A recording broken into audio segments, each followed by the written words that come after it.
It's another edition of Time About the Movies, and today we're taking a look at the two movies of February 3rd, 2006. And I wish I could say they were better movies, but yeah, this is Super Bowl weekend, and a special Super Bowl because these guys were playing in that Super Bowl where they won against Seattle. But yeah, so the studios are not going to release anything big on Super Bowl weekend, at least not back in 2006. No.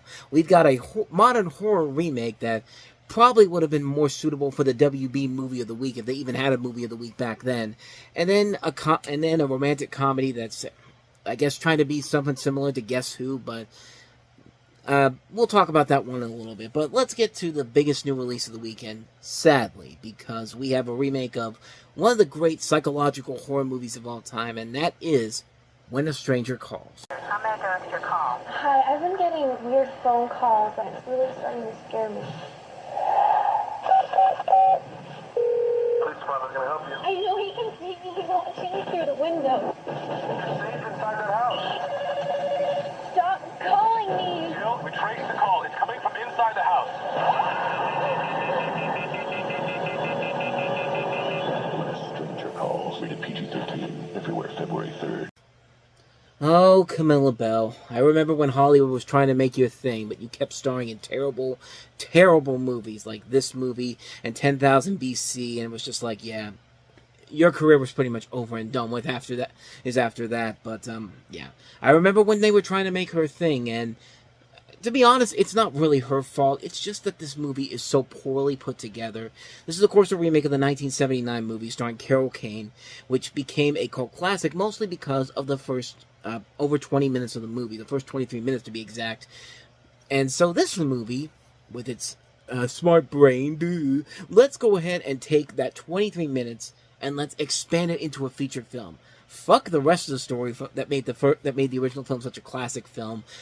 And yeah, and guess what happens here? So you have Camilla Belle playing a babysitter who starts receiving threatening phone calls from an unidentified stranger, played by both Tommy Flanagan, who plays the stranger in The Fool, and Lance Henriksen, who does the voice in when he's talking to her on the phone. And of course, you hear the line from the movie, you know, the call is coming from inside the house, which in the original was very chilling and terrifying, but in here, that was their selling point for the whole movie. So good job. You just spoiled the entire movie. You spoiled the thrill factor from in the trailer alone. So why the hell should anybody go see the movie? Because this is Screen Gems, and Screen Gems doesn't give a crap. You know, Screen Gems knows that nobody is going to go see this movie after this weekend. So, you know, that they know that it's a very heavy front-loaded movie, and people are going to go on date nights on Friday and Saturday, not Sunday, of course, because of the Super Bowl. So they'll take whatever money they can get and go run off somewhere else, because this was a hit. Unfortunately, this was only a $15 million budgeted film. It only brought in $67 million worldwide. So they made their money. They got the hell on out of there, and the only positive thing they took from it is that we destroyed another classic horror movie, because we're Screen Gems, and who cares about actually taking a classic horror movie and actually making it as good as the original. We want to water it down so the teens can go see it on date nights, and hopefully they'll get some TNA and then never hear about this movie ever again. That's the Screen Gems way of doing things. But then again, that's also Sony's thing of doing that too, because of course they had The Fog come out in October, and that was also a bad remake of a horror classic. And yeah, this is about as bad as it gets. Taking the first 23 minutes of this movie, which are the most memorable scenes in the entire movie, and trying to stretch it out into this movie, doesn't work unless you do something with it, unless you do something that actually makes it worth it in the end. Like in the original film, they did something with it. They took advantage of what they were trying to accomplish with the first 23 minutes, because the rest of the movie is intense and terrifying, and it helps by having a great performance by Carol Kane that makes you care about her character and get involved in the situation with this guy that keeps calling on the phone. Plus, there's just no scares in here. Every moment that you can think of here, a jump scare, none of it is scary whatsoever, because we've seen this done so many times. You think the filmmakers of this movie give a crap? No, of course not. Why would they? I mean, they know that this is a quick money thing, you know, get the money while you can, and then just get the hell on out of here. Like, they're not going to put any effort into this. Like, it's just, Yeah, it's just a bad movie. It's a really, really bad movie. Maybe one of the worst horror remakes of all time, just for the fact that, like, the idea of taking the most memorable moments of the original film and expanding it into a film could be well done. But you don't get somebody who literally does not have any other writing credits to do that on here. This guy, Jake Wade Wall, I swear to God, this was probably intended to be a made-for-TV movie, like for Lifetime or the WB, because this does not feel like a film that was meant to go to the big screen at all. And I'm sorry, Camilla Bell. She's probably a nice woman overall, and can be a decent actress, but you picked some really bad movies and screwed yourself out of potentially a really good film career as a whole. Because yeah, this movie's terrible. Not much more to say about that one. When a Stranger Calls. So let's go ahead and move on to our last one we have here, and that is Sanaa Lathan and Simon Baker starring in Something New.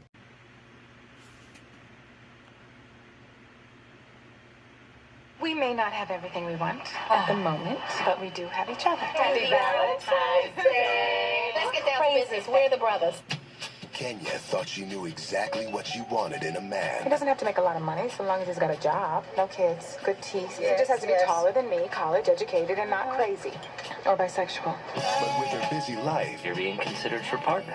Some of us have to work extra hard just to stay in the game. she didn't think she'd ever find it. Your house is amazing. I love the landscaping. Then you must meet our landscaper. Until she met someone new. Kenya just bought her first house. Really? So maybe you could go take a look at it. You'll have to leave him in the car. I don't do dogs. Well, neither do I. We're just good friends. So if you ever wanted to see a movie where Donna Tums and The Mentalist got together, here you go. Here's that movie for you. That's pretty much what the movie is. I mean, it's basically another Guess Who's Coming to Dinner type of film. That's not quite the 2005 comedy remake, but still not the original classic one that won all the Oscars back in the day. You have a story that focuses mostly on interracial relationships and traditional African-American family values and social customs. And the film itself is just okay. I mean, I remember liking it back in the day, but watching it, getting ready to talk about it here on the show, yeah, it definitely has a lot more flaws to it than I do remember. It's not one of the stronger movies in general of trying to get the message across, but I think there is still a lot to like about the movie in general. I think the chemistry between Lathan and Baker works very well. You have a really good supporting cast that includes Mike Epps, Donald Faison, Blair Underwood, Alfre Woodard, Wendy Raquel Robinson. There is a lot of good talent involved in this movie. Taraji P. Henson is in here as well.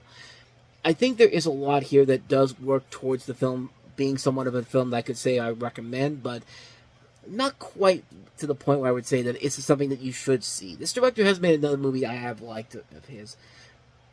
This is his or her. I can't remember if this is a woman or not. That's a woman. I'm sorry. I apologize. Pretty well-known director, too. Sanaa Hamri, who also did Sisterhood of the Traveling Pants 2, but she directed a lot of music videos for Prince, Mariah Carey, Christina Aguilera, and Sting, so yeah, I probably should have known that, but yeah, she did a movie that I really liked called Just Right with Queen Latifah, and that one was really good too. We'll get to that one in 2010, but this film, it's not as good as I remember it, but it's still not a bad movie either. It's just sort of in the middle. It's a film that I think works mostly because of the cast and the chemistry between the two leads. But you could tell they were trying to go for something similar to what the original Guess Who's Coming to Dinner's message was always supposed to be, and it doesn't quite show in this movie in general. But at the same time, it's just kind of like, I mean, it's not a bad film. It's just a film that I feel like there could have been so much more to it. And the end result is a film that's just an okay film, but really could have been so much more if I remembered it. If I remember it being as good as I remembered watching it back in the day, was what I'm trying to say here. But so yeah, not much more to say about that one. That is Something New. And so, with all that said, we wrap up another edition of Time About the Movies, and pretty stacked list of movies we got coming up for the next show. We got the Steve Martin remake of The Pink Panther, with him in the role of Inspector Clouseau, directed by Sean Levy. The third installment of the Final Destination series, Final Destination 3. The 2D animated movie, which, believe it or not, was kind of a rarity in 2006. Curious George, with Will Ferrell as the voice of the man in the yellow hat. Also had Drew Barrymore in it, David Cross, Dick Van Dyke. We also have Harrison Ford in the thriller Firewall. So we have 4 films to look at, 4 pretty big films. So we'll take a look at those movies all in the next episode. That'll be coming up tomorrow. But until then, Thank you so much for watching. And if you want to see more videos like this, please hit the playlist on the next page. Check out the previous episode. And also, don't forget to hit the like, subscribe, and notification button because we post videos here every day. So you get updates on when we post new videos. But with all that said, I am off. I will see you guys next time. And until then, as always... There I go again with the thing. It's supposed to be like this. There we go. Until the next time I see you, take care.